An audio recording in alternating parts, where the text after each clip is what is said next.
Hello everyone, welcome back to another episode of our entitled parents. In today's episode, my cousin sends our family her child's Christmas list each year, and it's completely insane. My mom went berserk. Brought my mother with me on vacation, regretting everything. Before we get started, make sure to subscribe so you will never miss a video. So let's get started. My cousin sends our family her child's Christmas list each year, and it's completely insane. Every November I, 24F, receive a dreaded text in our extended family group chat from my cousin, 35F. The text includes a highly detailed Christmas list from her 5-year-old, who we'll call Penny.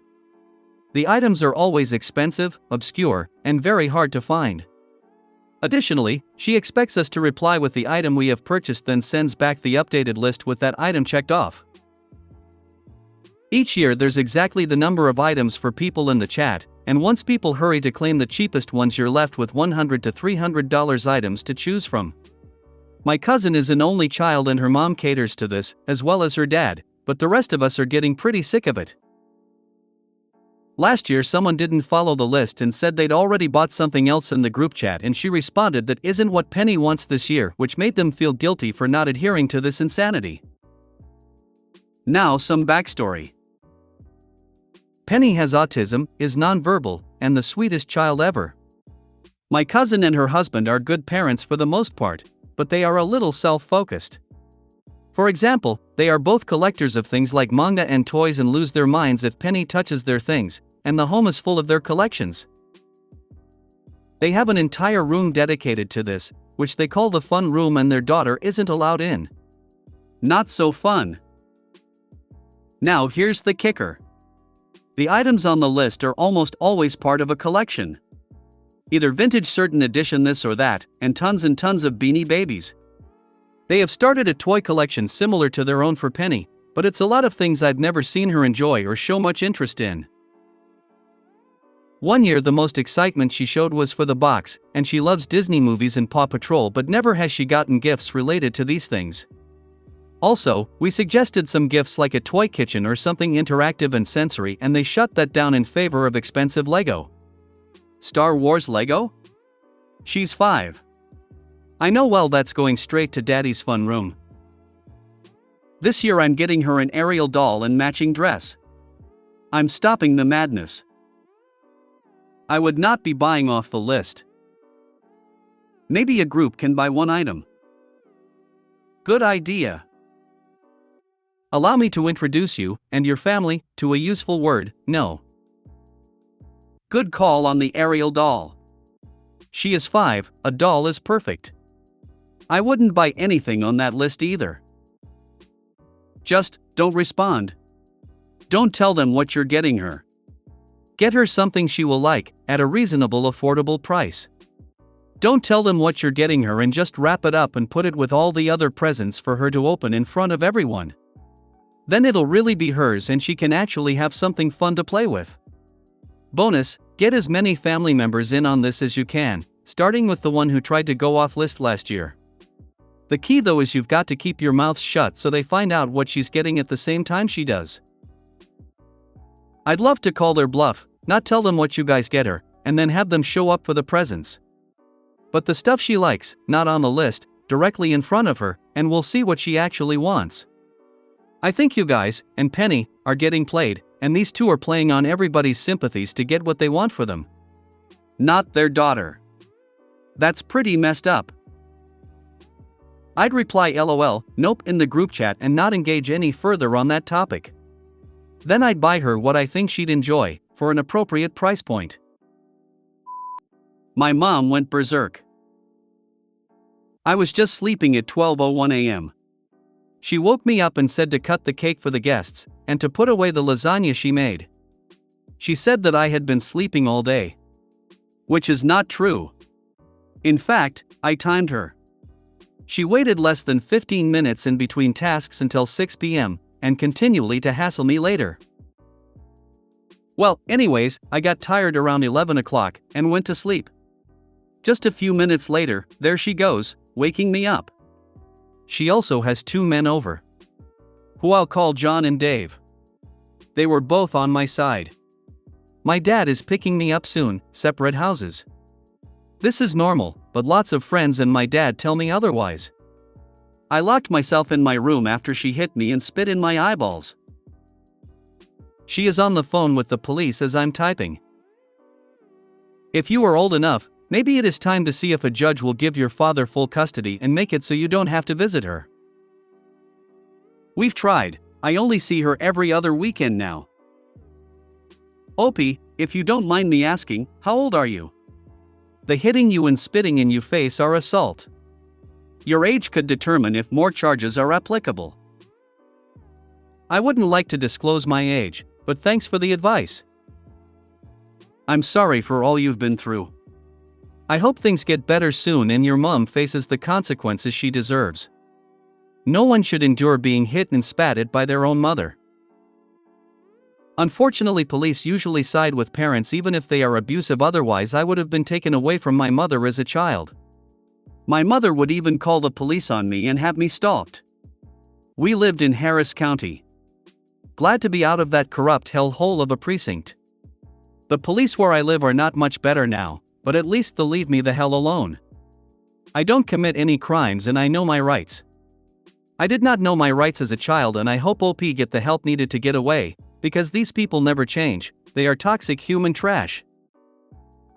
When the police get there, tell them what she's done tonight and that you locked yourself in your room to get away from her. Brought my mother with me on vacation, regretting everything. This is a throwaway, for obvious reasons. I, 23F, was planning a vacation to the USA to see family.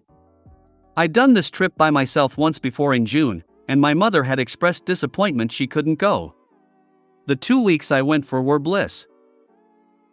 For context, my mother has clinical depression. That's fine, that's one thing, and I've always known a lot of her behaviors are not her own fault, they're symptoms of her illness.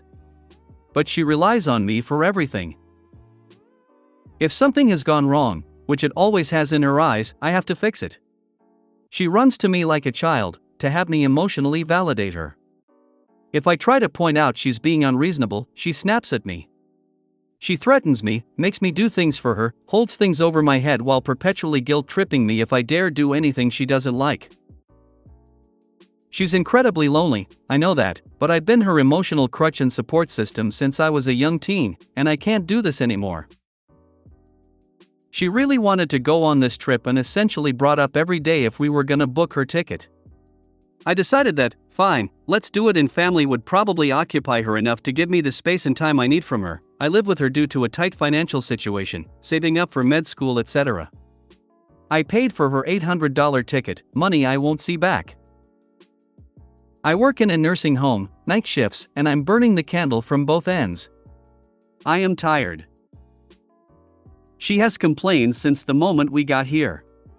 She seems to expect large, grand gestures from family showing how much they miss her, and when she doesn't get that, she's angry.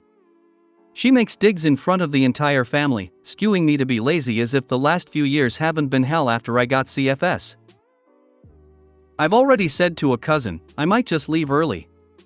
She doesn't have any money with her to spend, and the stress of keeping up with her emotional needs and financial is too much.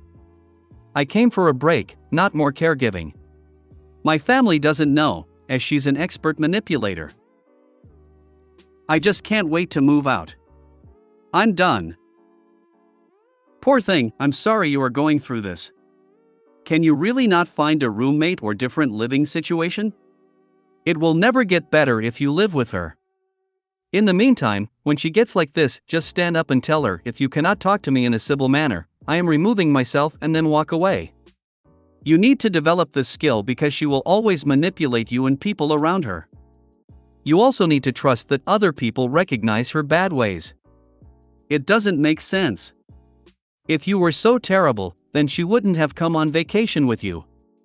People can figure these things out. You have to rise above this manipulation and negative thoughts, or she will drag you down into her world.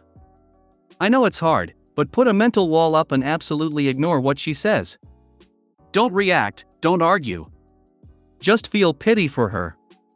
If you can change the way to receive this negativity, it will be much healthier for you. She is unable to change, so you must. Best wishes, and I hope you can build a stronger mental way of dealing with her. Big hugs. Are you still there? Just leave her with family and go do something on your own or with cousins. Depending on how much family you have there, you can leave your insufferable mother with one family member and you go stay with another. She wanted to go so badly, let her go do her own thing. You go enjoy the rest of your visit. Just spend all your time away from her. You need a break. Tell her to her face, and maybe the relatives as well, that you desperately need a break from her. Good luck, OP, getting away. I'm still here. She's on her best behavior right now, likely because of the arguing yesterday, but also just because that's her cycle. I'm going to lunch with my aunt tomorrow and plan on talking about it with her, so hopefully that'll provide a solution, and I'm just going to focus on getting my break in. Thank you. Your mother sounds to me like she's not simply depressed, though she's likely that, too. She sounds like a covert narcissist. If so, this is never going to stop. All you can do is get away. I wish you the best and hope you can find a solution you can live with. I did have a talk with my grandmother about this, and she says the same thing. I just question why my family let my mother single-handedly raise me if there's been suspicions of this the entire time. But, oh well. I've realized she won't get better, and that it's my job to protect my sanity at this point. Thank you so much, smiley face. Terribly sorry. I read your comments about possibly getting a place with roommates, which is a great idea. You are definitely burning the candle at both ends, which I do not miss those days. As an internet stranger, you are rocking it out and wish you the best. If you made it to the end of the video, thanks for watching. Don't forget to like, subscribe and share, and we will see you in the next video.